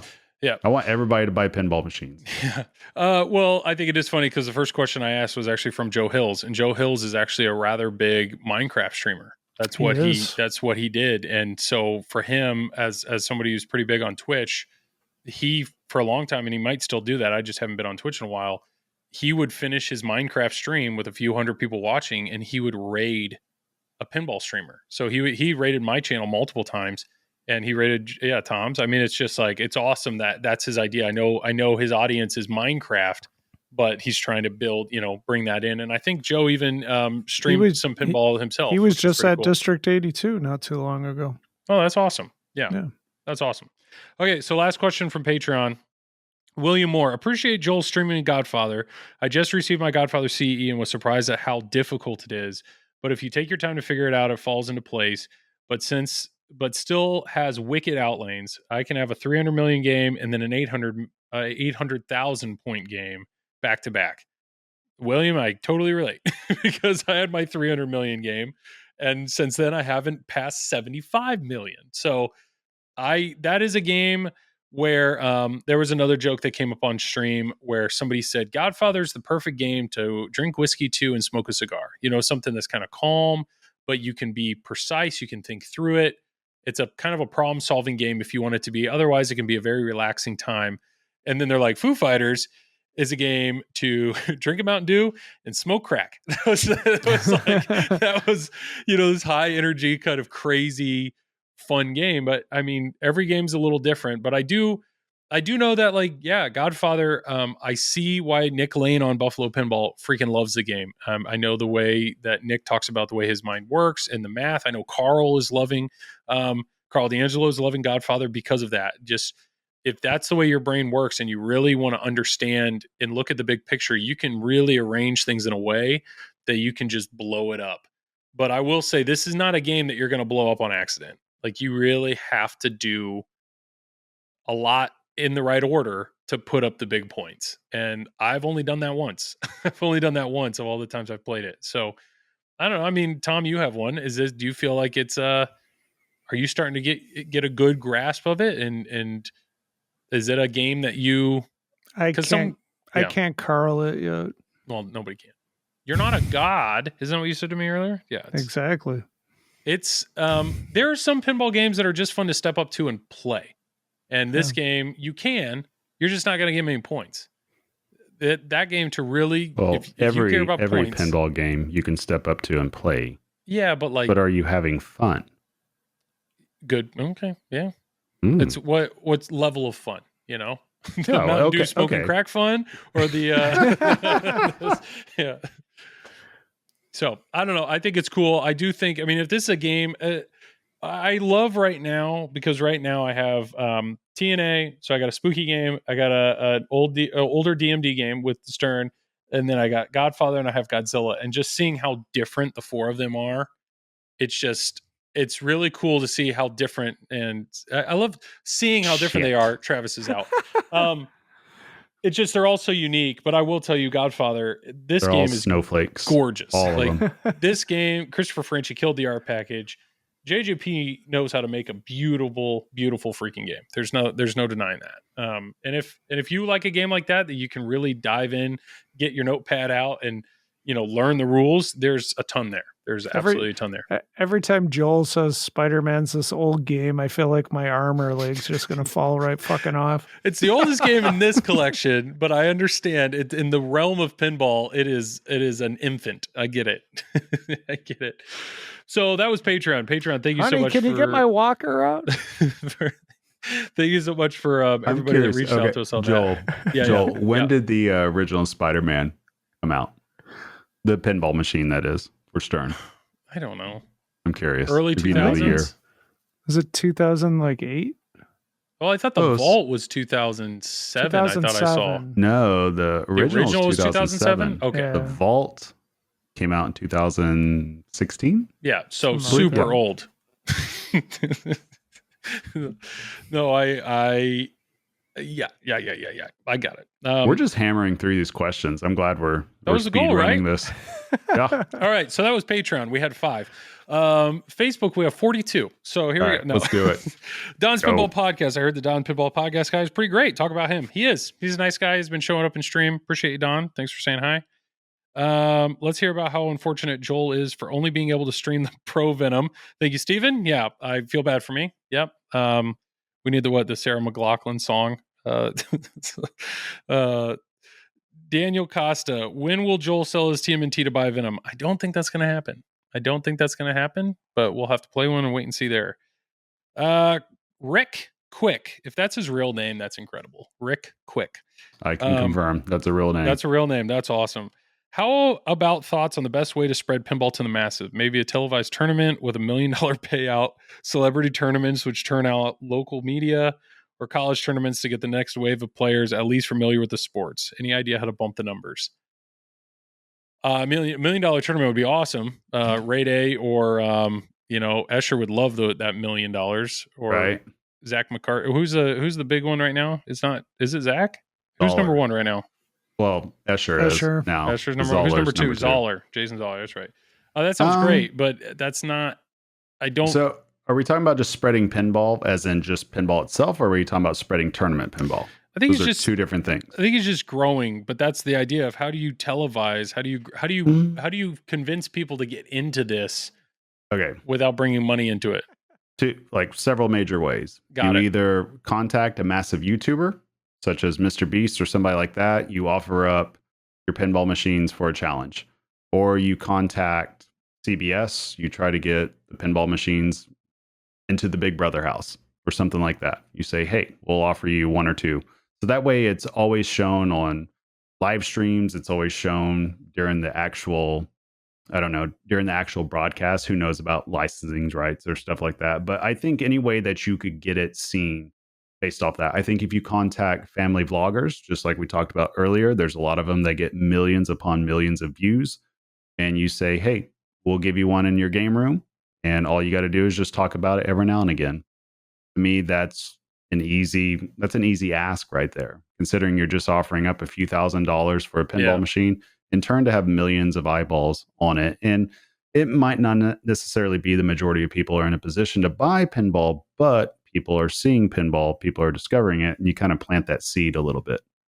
I agree. I think one of the best things, shortly after King Cromwell started at JJP, I think he was involved in the marketing campaign to get they got Willy Wonka to the slow-mo guys, and to have Gavin make a slow-mo guy video. I mean, that video got, I think it was over 1 million views. Yep. I mean, that was like some of the best advertising you could ever do. And I never thought about like Big Brother House. Like that makes total sense. There's a lot of like gamer challenges going on right now. I think State Farm just had a gamer challenge where they got all these big Twitch streamers to compete. But the idea was like, let's have them compete on Super Mario and then compete on Call of Duty and then compete on this and then compete on that. It would have been. Well, they do that with chess too. I think it's called Pog Champs or something like that, to where they get the biggest Twitch streamers and the biggest content creators to do something like that. So to me, I don't see why Stern couldn't do something like that, because they have the Shoopies or whatever that's called. Instead of getting us pinball players to be on it, why not just get some major content creators to come all play in a tournament? Because then they're going to tell their audience about it. Like, as that just makes the most sense. competitive as these people are. Sounds like you should start working for Stern. No, they work for him, Tom. Remember we talked about this that's earlier. right. They work for me. Yeah. So no, that would be a good idea. I personally think. Yeah. I've always wondered why that hasn't been done. Maybe they've attempted before and it's just hard to put together. Who knows? If Stern sent a Foo Fighters to like 6 big Twitch streamers as competitive as they are, right? They sent one and they're like, here, we're going to put this in your home. And then they're all out in LA. And then we're going to come out and we'll film, and you're going to do a local tournament where you all compete on Foo Fighters. Like, you give them the game early for them to learn it or play it a little bit. Well, I don't know. I think that could be really do cool. that. Okay, here's what you do. You would contact 8 big content creators. You would have them all come to Stern, come into Chicago. They would all do the Shoopies like that. We're huge. You would let them all film behind the scenes stuff so they could create their own content. Okay. So they would get it out, a different video, the way that they would do it. You would be able to have the content for you. That way you spread out over at least 8 different YouTube channels. And we're not even counting all the Facebook. We're not counting all the Twitter. We're not counting all the Instagram, all the TikTok, all that. You'll spread it around a ton. It would get millions upon millions upon millions of views. That's the easiest way to spread pinball out, by far more than anything else we could do. Well, Rick, quick, there's your answer. Tyler Hookers Becker. and Blue. Mountain Dew and crack. Yeah. So carryover topper modes being active even in competition mode on Stern games. Travis knows the story. Well, Stern insider stuff when it comes to... So I'm guessing, this is a guess, but I'm guessing Jurassic Park T-Rex or Goat Mania mode was lit, and that somehow got played during competition play? It wasn't that, although I have seen that happen at a tournament here in St. Louis, and I don't think anybody even realized it was happening. I was just watching it off to the side, and I was like, that's funny. That's a lot of goats. goats. I just kept on. But no, this one actually happened in the St. Louis Pinball Championships with the tiebreaker going on, and it was the Mando topper. Is this how you won? Is this what I'm about to hear? This is how you won your big trophy? By using the Mando? No. I already did my exploit on Mando at Expo against Andy Bagwell. Love you, Andy. Yeah. But yeah, it's just, so without going too in depth, basically it caused a major advantage for somebody. So it just kind of made it to where the whole game had to kind of be restarted with scores being counted, so on and so forth. Is that the Beskar Mania? Yes. Yeah. Okay. Yeah. And it was one of those things, the game was actually set on competition mode too. And we were debating about that at the beginning of the tournament. And we were looking at, we were just like, we can't see it. We can't tell. Like, I don't think it would be on, but nope, surprise. It still happened on competition mode. So yeah. And it was chaos, women and children screaming, mass hysteria. Interesting. Okay. Yep. So hopefully, I would say if there is a mode attached to a topper, I would hope that competition mode could turn it off immediately. The same way that competition mode is going to turn off the XP everything else, thing. So it just makes sense. It makes sense. Josh McLeod, hopefully some new food code updates. We talked about this a little earlier. Yeah, hopefully something. But does food need more code? Did we talk about, or was this the first time before I hit recording? No, we didn't talk about that. That must have been your other podcast. That was before I hit recording? I said with Foo Fighters. Podcast. Yeah, evidently. I said with Foo Fighters, we talked about it before we started. Podcast. Yeah. Foo Fighters. So Joel and friends. Maybe you talked about it over there. We haven't. There hasn't been a little update in a while, and I know we're at a point where the final wizard mode needs to come into the game. But I had brought up the idea of the Combotron. I know if we compare this to the other Tanyo code, which was Deadpool, there was a big step. I think it was 0.96 code when Deadpool introduced Mech Suit Multiball. And that was a multiball that was based on combos. That's kind of a progressive thing throughout the game. And that really changed how people address the game. So I'm curious. I don't think there's anything currently going on with the combos. And I don't know. That's the question. Is there a chance that I'm getting some squints? Maybe there is a little bit going with the combos. Yeah, I mean, you have to like do a bunch of combos to get a body part on the Foobot. I've been to Foobot multi-ball. Did I tell you that? I got to that. I did it. I conned Ray into 5 gift subs. Why? He bet me 5 gift subs to get to Foobot. Yeah. Yeah, he suckered him in. He gave me nothing. Suckered him in. He gave me nothing for getting a Foobot. No, I was proud of that. Because that's a progressive thing. And what was lucky was he showed up in my chat and he's like, you only have to. He was basically like aim at the radio, Sonic, whatever. Because I didn't even realize like that was one that I hadn't done. And then as soon as I got out of that, there was like one other thing I had to do real quick that I was close to. But I didn't know, like I wasn't aware, but he's like, you're close to the Foobot multi-ball, like do this and do that. And we got her done. Yeah. You have to hit a certain number of combos to that's part of it. Like the Combotron. But like, I think if you get it to where the value is 10 million, you lock it in for the rest of the game. I think that's correct, but I could be wrong. Well, I know some people are wanting more call outs. I think it's been said very clearly. I think Jack Danger actually said it somewhere, like out of respect for Taylor's death. I don't think there are going to be any no band members. Yeah. No, nothing from band members. So if there's more call outs or it's going to be the voice actor or another one, but I don't know. We'll see. Kineticist. He's an awesome supporter. He supports us on Patreon as well. How do you make competitive pinball more accessible and appealing to new casual players? And should that be a focus on the IFPA or a different entity? I know we kind of talked about this a little bit already, but how do you make it more appealing to more players? I don't know if you're at a bar, the best way to draw somebody over to that table or a pinball machine besides theme. That's the only thing I could think of. If we're gonna get some crazy, if somebody releases Super Mario Brothers or Pokemon or something like that, that's gonna get some more people playing a pinball machine that don't normally play a pinball machine. But what's gonna get them to keep playing it and coming back to it or buy one to put it in their house? I think it boils down to community. Yeah. It really boils down to the community. I think that the best way to do it, if you want to build up your tournament scene and you want to build up your community scene, I think the most important part for player retention is making people feel welcomed. And an easy way to do that is you hold pinball socials. So what you do is, what I would recommend everybody to do if you want to build up your community is get your established players, right?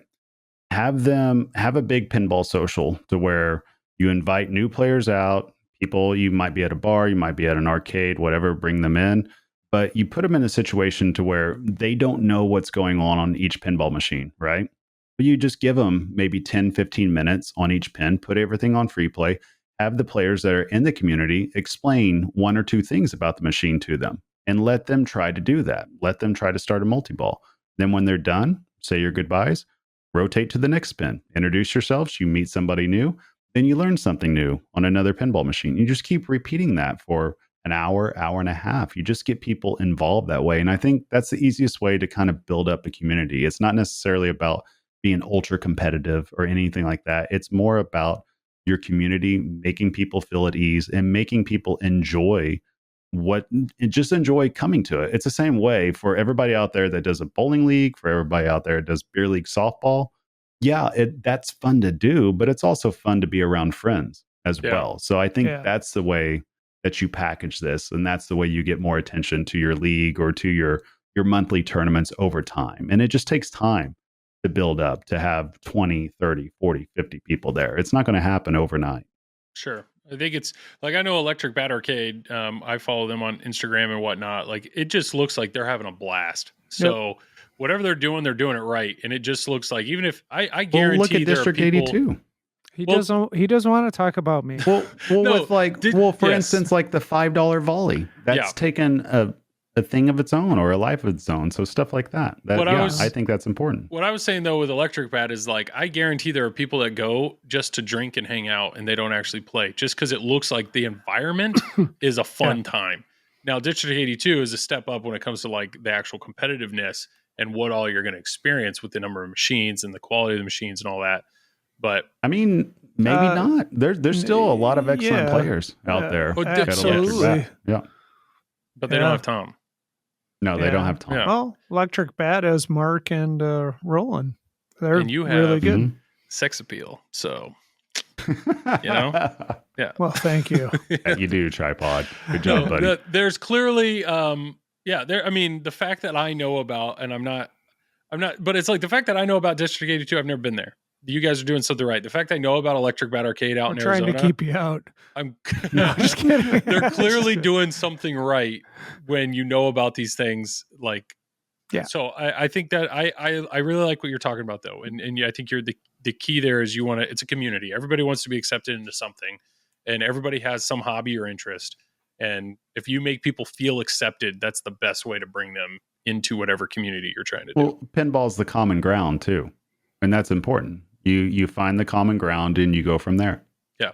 This is going to kick my butt and yours. Let's do it together. That kind of thing. Yeah. I think the hard thing is to make competitive pinball fun for everybody. Which if you can do that, that would drive people to it. Earlier on, like I'll give the Expo tournament as an example. So like early on when Expo used to happen, everybody used to be waiting in a line to go up to a pin. And, for a competitive player, that's not such a bad thing.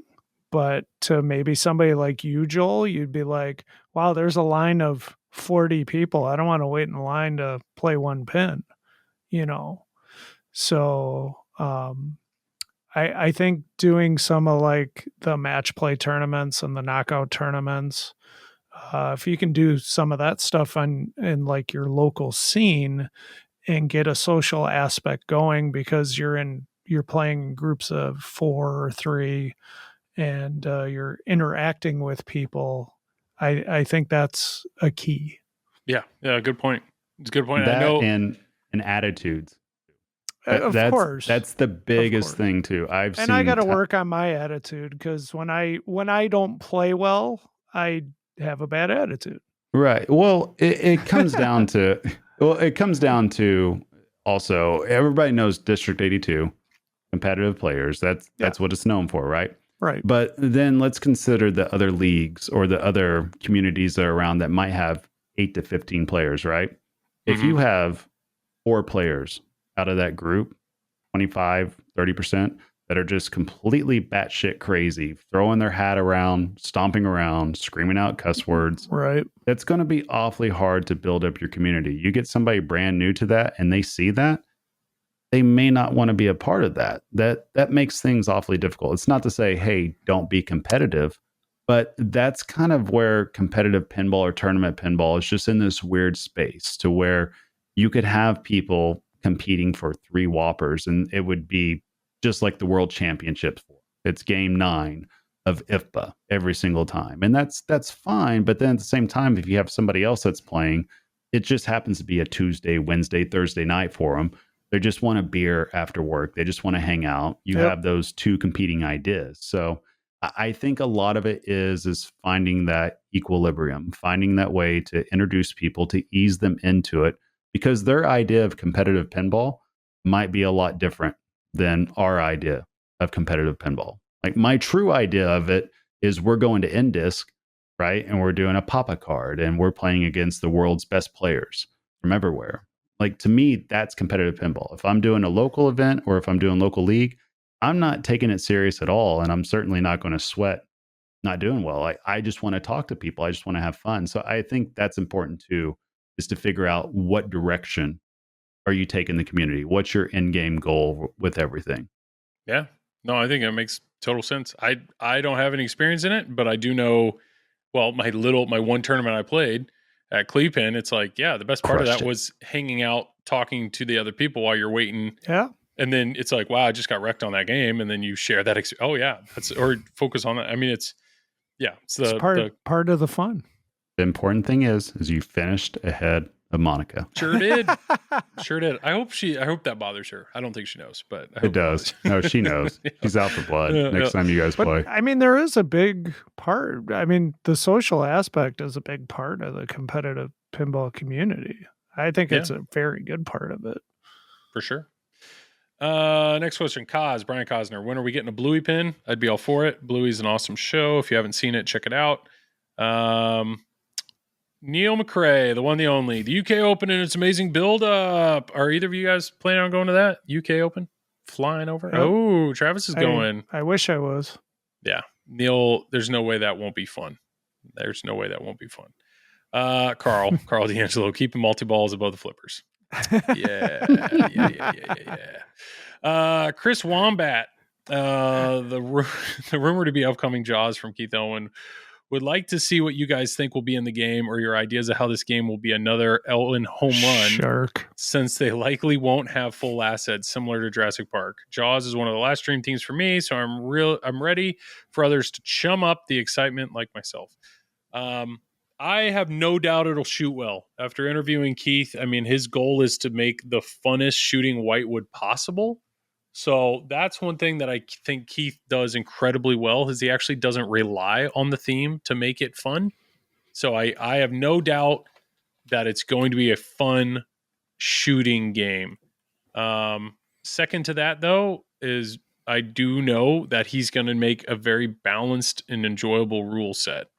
I have no idea what that's going to look like. I have no idea how you take Jaws the movie, or if they don't have those assets, how you just take the idea of of like modes, or if it's all types of an escape, or how I have no idea what the progression is. I mean, I have no idea. I have no idea what they're going to do with that, but I know it's going to shoot really well. Have you guys brainstormed at all on what you could Elwin possibly could do see? A game about a dishwasher, and I'd probably buy it. You would. I don't know. I would. What's your question? Have we brainstormed? He's saying Jaws is a dream theme. So if he's playing the game of what it's going to possibly be, like, how do you picture it? Like, I'm not talking about shots. I mean, maybe like a mech. What kind of mech do you think would be in it? Or like, how do you think the code would potentially lay out? Like, what's a mode look like in Jaws? I mean, it depends the direction they're going. If you have assets, then I guess the modes would be based on different scenes of the movies, possibly. But I think if it's Jaws, let's just say if it is, that you don't, I personally don't think you need a bunch of assets. You just need a shark. You just need water. I don't think anybody's watching it because of the human characters or going to play it because of the human characters. Yeah. I don't think this is a Jurassic Park situation where you have like Jeff Goldblum. You know what I mean? Yeah. I think it could just be very shark centric. Now, of course, unless they do the one with Dennis Quaid in SeaWorld and all that terrible puppeteer stuff or whatever it was. But yeah, I think you could just simply just have the shark. I think you probably have some type of mech with a shark cage. I think that's a given, because that's, you just look at the motifs of dealing with a great white shark, right? So maybe you have some type of, I don't know, magnet that gets caught and it's in the shark cage and it goes under, and maybe that has some type of mode to where it changes the play field to where you're underwater, you're the shark, you're hunting stuff. Maybe you have a shark that eats a ball. It is an interesting, I mean, even just that point alone, are you the shark? Is it you versus the boat? Is it you versus the boats? Is it you versus the people? Or is it the opposite? Are you a fisherman and you're trying to survive being attacked? Well, just like you said there, you could have a boat mechanism in it too. in a buoy somewhere. I would love if we were the shark. I would love that. Right? I would rather be a shark than anything. That's true. That would be interesting if you are Jaws. And then the shots you're chomping on things and all that. You're taking bites out of things, and that's how you collect your different power-ups. You eat so many other tiger sharks or something like that. You eat so much squid. You fight an orca. You got to fight a megalodon. How have you not? It's not going to be that. It's like how many innocent survive? How many innocent swimmers did you like? Oh, murder, everything. Yeah. Joel, I would sit there on my ass playing Maneater, and I would just go after the humans. I don't know. No cares at all. I don't have a good answer, but I think I have faith in Elwyn. And Elwyn we trust, right? Isn't that the And Elwyn and I know Elwyn's the first to say it's not him, it's the team. His team knows how to there'll be fun mechs. Rick Nagel's going to do something crazy with the mechs, and then what's his code? The coder. There's Rick Nagel, the coder. Rick Nagel's the coder. So he's the artist. Zombie Yeti is the coder. God, you're so. Who's his mechanical engineer? It's not Nagel. It's on the Harrison Drake. That's what it is. There Drake Hotel. I just think, instead of just hold my just a little bit. I just need a little bit of assistance instead of you sitting there throwing out names. I don't Cletus. I don't know. Is it Philip? Well, hey, we do know it is confirmed though. Zombie Yeti confirmed that Keith Elwyn's putting out 18 games next year. Yeah. I think that's what it is. 18. It's probably 22 games. 18 LEs maybe. Yeah. 22 games total. Yeah. I think separate games is coming. All right, we got so many more of these. Let's go through them. Let's go. Yeah. Adam Gross. I'm curious what you think about the state of Stern code updates. People are getting antsy. And the Foo Fighters owners. Next question. What do you want to see from the future updates to the newer games you own? So I will say, Adam, first off, I think it's hilarious because I've been watching the Cactus Canyon thread for a long time. And the number of people are they're upset that they don't have their LE yet. Remember, Cactus Canyon LEs were ordered not last October, but the October before. And people are like, where's the Lyman code? Where's the Lyman code? It's like that is a level of impatience compared to Foo Fighters. It's been a month? Like that's what it's kind of crazy that it really depends on where you're at. Code that I'm waiting for in newer games. I know Keith Elwyn, when I interviewed him, said that Godzilla is going to have another challenge mode. That looks cool. Can't wait for that. That'll be fun. That's exactly what I was going to say. I just want challenge modes. In any updates, that's what I would prefer. That's by far my most favorite thing is to be able to do a challenge mode. And actually, I introduced Battle Royale to one of my sons on Avengers. He didn't even realize it was there, and he rarely plays pinball. Fair shit. Been playing it all weekend long. Oh, that's an easy way to get hooked. Yeah. So I wish everything would have challenge modes. It's a lot of fun. I've played almost nothing but King of Monsters Time Attack since I got the topper. And Tom, have you played it yet? Yeah, I've played it. Have you beat it? Yes. God, of course you have. How much time did you have left? I don't remember. Well, Carl had 3 minutes left. I did it on the second try, and then I was okay, I'm good. Well, Joel's on his 97th My XP, try. I'll tell you. The XP I have going on that game. You're ready for that Venom just to show up. No, I just get so frustrated because it's the stupid left spinner or the left ramp is what kills me. It's always that. I just can't wait. You need to do, the first time you get Venom, you do not stop the stream until you beat Noel. You're going to be the second ever Noel on stream defeat. Yeah. That's the goal. Derek Carmanian. Why hasn't competitive pinball gained sponsorships? It seems like IFPA is more concerned about growing, which seems as self-sustainable at this point, but things such as league dues or prize pools are funded by players themselves. I think they've tried. I think it's not an easy thing to do.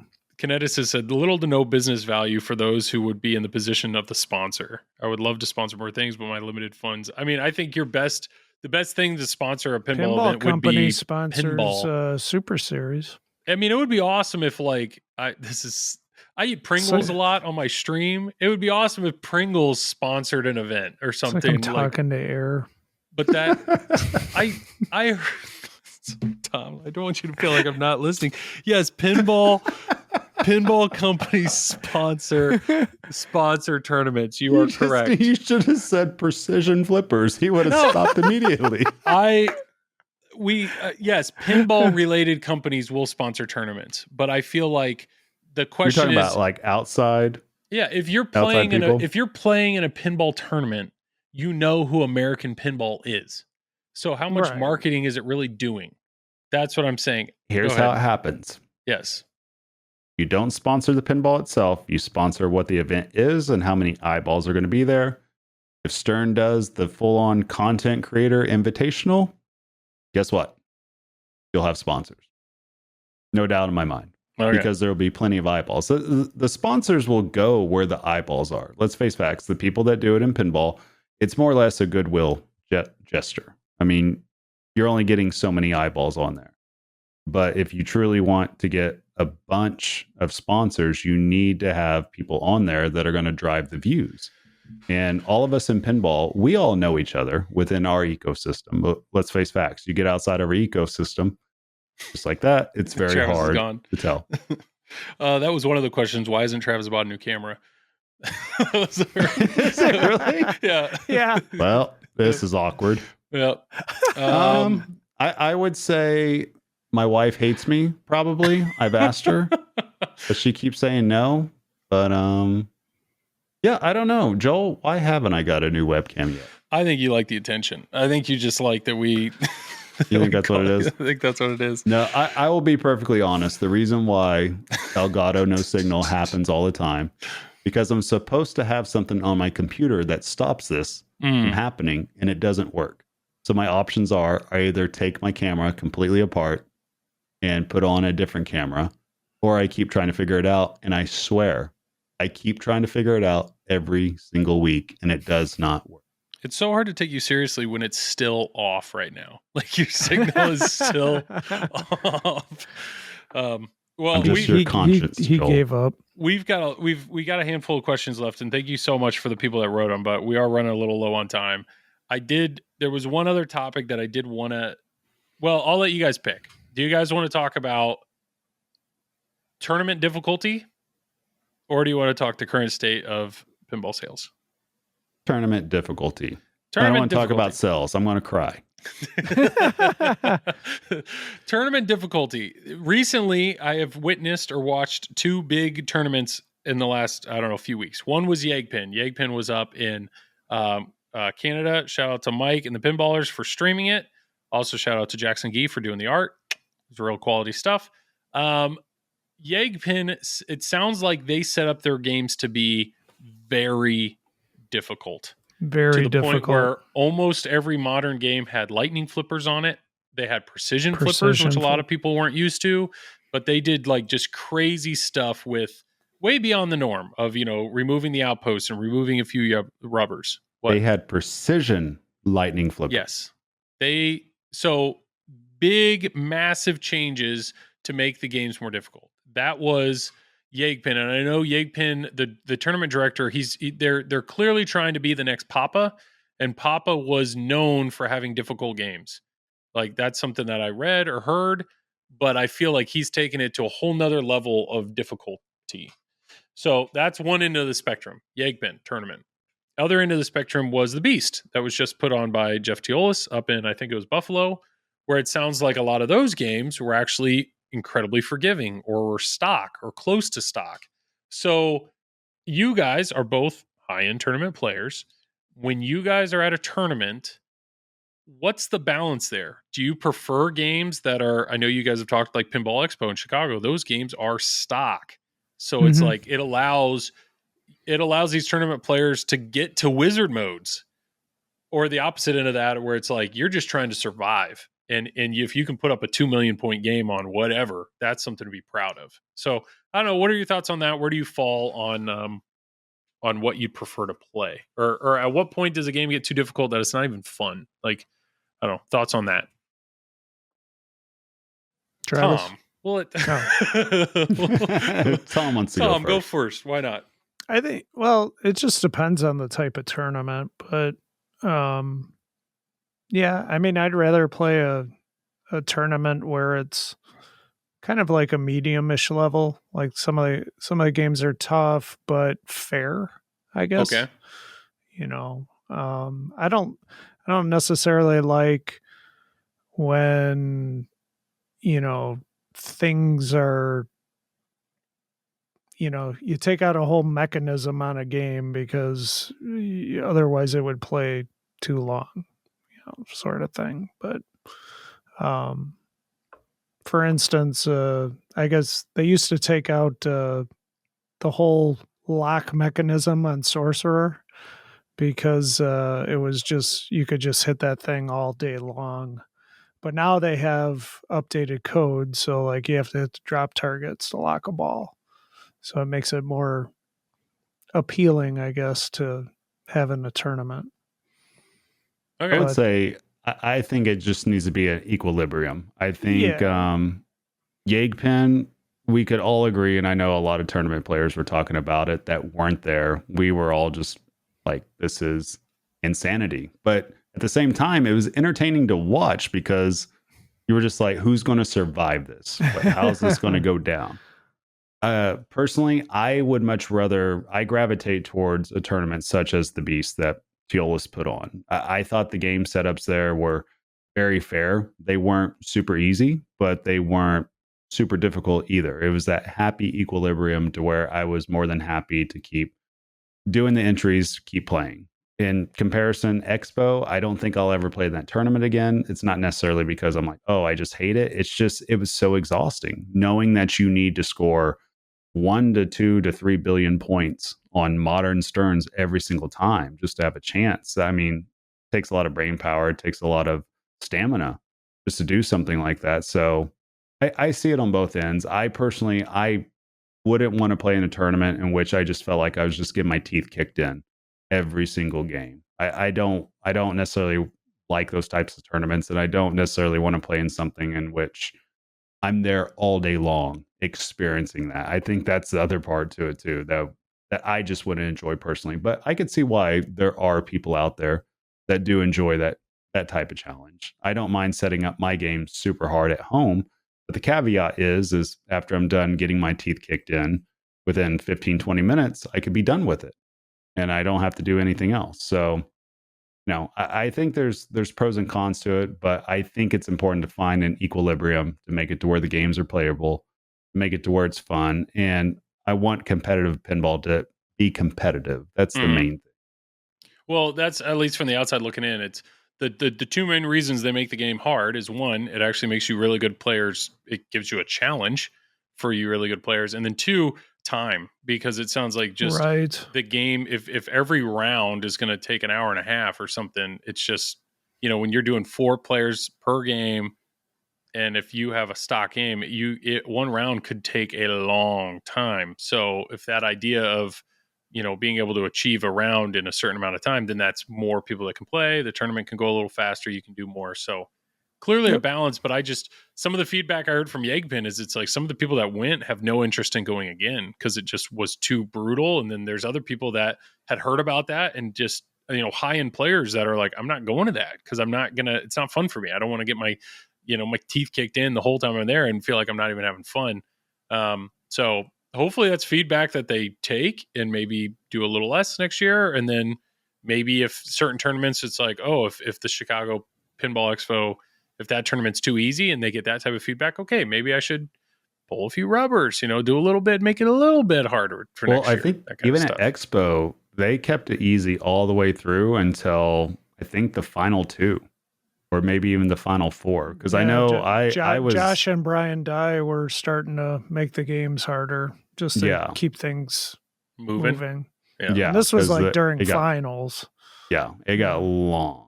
Yeah. Super, super long. So I get why you have the games play super hard, especially if you have multiple tournaments going on.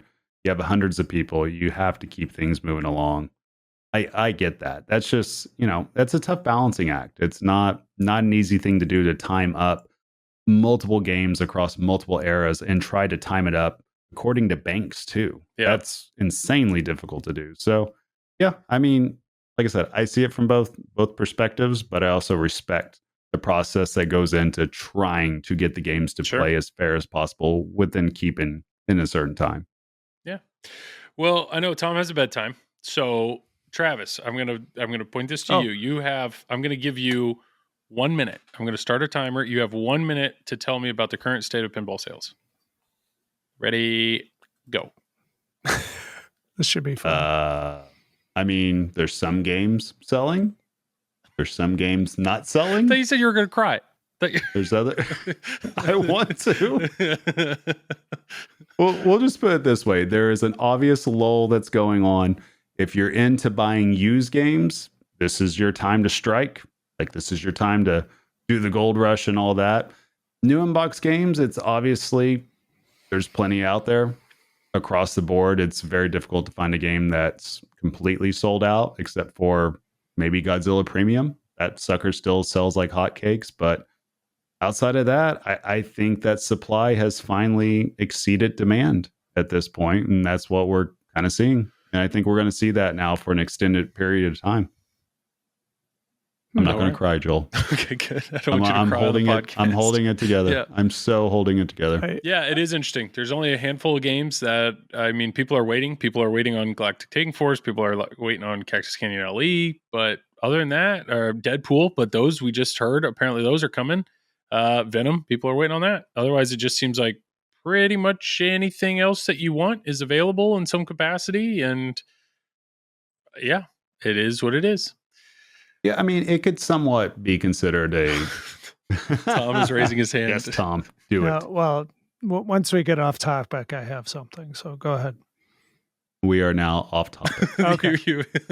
So I talked about this before off the podcast, but I wanted to ask Travis a tournament director question. Oh, and yeah. What call would he make? My red card. And it the has wrong to, call. It has to do with the game that is currently to the left of Joel, Spiderman. Oh, So you have a player that is playing Spider-Man multi-ball, one of the multi-balls, and he gets a ball locked behind the 3-bank that moves up and down. Dirty pool. Yeah. Can you continue playing by IFPA rules, or do you have to trap up and have a TD unstuck that ball? You have to trap up and have a TD unstick the ball. Final answer. That is correct. Bum, bum, bum. So that would be the same Graf. as like Attack from Mars? Anything like that? No. Why? It is not the same. It is not the same because Josh Sharp says so. So on Attack from Mars and actually Jackbot, there are dirty pool rules in that game specifically where you can like gain points by hitting the ball back into like the areas like on Attack from Mars, you can hit the ball into the saucer and it would award you a saucer. But on Spider-Man, there is no such thing. So in Spider-Man, that is considered a stuck ball, and you have to get a TD to unstick that. Now, I did actually not know that rule, and I was watching the Batcave Pinball stream, and by the way, you should check that out. Eric Stone was playing Spider-Man, and that came up. He had a ball, and some people in the chat. Actually, it was ZMAC was in there, El Rucco, and they were saying like, "Oh, that's actually illegal." And Eric Stone was like, "No, it's not."